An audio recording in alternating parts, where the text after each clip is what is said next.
தினமும் காலையில 4 மணிக்கு எந்திரிக்கிறது கஷ்டமா இருக்கா?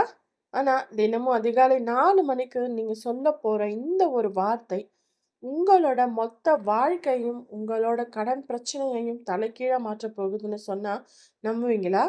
இது ஏதோ ஆன்மீக பரிகாரம் மட்டும் கிடையாதுங்க. இதுக்கு பின்னாடி ஒரு மிகப்பெரிய விஞ்ஞானபூர்வமான ரகசியமும் ஒளிஞ்சிருக்கு. நம்மில் 99% பேருக்கு தெரியாத அந்த ஒரு வார்த்தை என்ன? அதை ஏன் அதிகாலை 4 மணிக்கு சொல்லணும் அப்படின்னு முழுமையா தெரிஞ்சுக்கலாம். ஸ்கிப் பண்ணாம கடைசி வரைக்கும் பாருங்க. நம்ம சேனலுக்கு இப்பதான் முதல் முறையா வரீங்கன்னா, உடனே சப்ஸ்கிரைப் பண்ணிக்கோங்க. முதல்ல அறிவியல் ரீதியா ஒரு உண்மையா பார்ப்போம். அதிகாலை 4 மணி முதல் 5 மணி வரையிலான நேரத்த விஞ்ஞானிகள் த மிராக்கிள் அவர் அல்லது பிரம்ம முகூர்த்தம் அப்படின்னு சொல்றாங்க. இந்த நேரத்துல நம்மளோட வளிமண்டலத்துல சுத்தமான ஓசோன் காற்று மிக அதிகமாக இருக்கும். அது மட்டும் இல்லாம, இந்த அதிகாலை நேரத்துல நம்ம மூளையில ஆல்ஃபா அலைகள் உருவாகும்.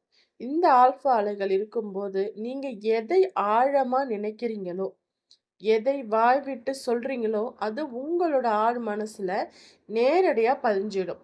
அந்த நேரத்துல உங்க மூளையின் ஈர்ப்பு சக்தி பல மடங்கு அதிகமா இருக்கும். இப்போ ஆன்மீக ரீதியா பார்ப்போம். இஸ்லாத்துல இந்த அதிகாலை நேரத்தை தஹஜுத் மற்றும் சுபுஹ் நேரம்னு சொல்றோம்.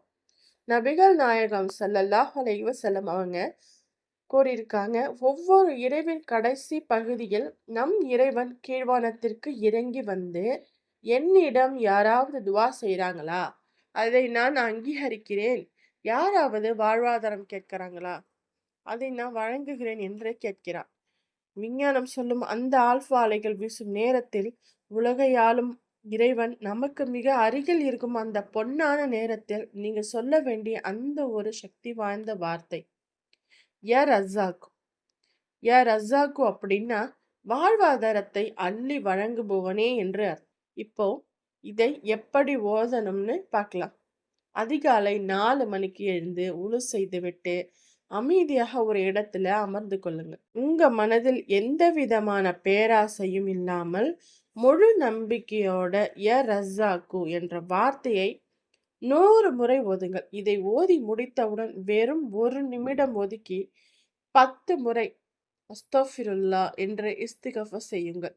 ஏன்னா குரானில் அல்லாஹ் மிக தெளிவாக சொல்கிறான், நீங்கள் இஸ்திகஃபர் செய்யுங்கள், அவன் வானத்திலிருந்து மழையை பொழியச் செய்வான், செல்வங்களை கொண்டு உங்களுக்கு உதவி செய்வான். நம்முடைய பாவங்கள் தான் நம்முடைய வருமானத்தை தடுத்து வைத்திருக்கிறது. எனவே இஸ்திகஃபார் செய்து நம் பாவங்கள் மன்னிக்கப்படும் போது யா ரஸாக்கு என்ற வார்த்தையின் மூலமாக ரிசுக்கின் கதவுகள் மிக வேகமாக திறக்கும். அன்பான சகோதர சகோதரிகளே, எந்த ஒரு தப்பான சடங்குகளையும் கிராம்பு போன்ற பரிகாரங்களையும் நம்பாம அறிவியலும் ஆன்மீகமும் ஒன்றிணையும் இந்த உண்மையான வழியை பின்பற்றி பாருங்கள். நிச்சயம் உங்களது கடன்கள் தீர்ந்து பொருளாதாரத்தில் பரக்கத் பெருகும். இந்த தகவல் உங்களுக்கு புதுமையாகவும் பயனுள்ளதாகவும் இருந்தா உங்களோட வாட்ஸ்அப் குரூப்கள்ல ஷேர் பண்ணுங்க. உங்களோட கருத்துக்களை கீழே கமெண்ட்ல சொல்லுங்க. அடுத்த ஒரு நல்ல பதிவில் சந்திப்போம். அஸ்ஸலாமு அலைக்கும் வரஹ்மத்துல்லாஹி வபரகாத்துஹு.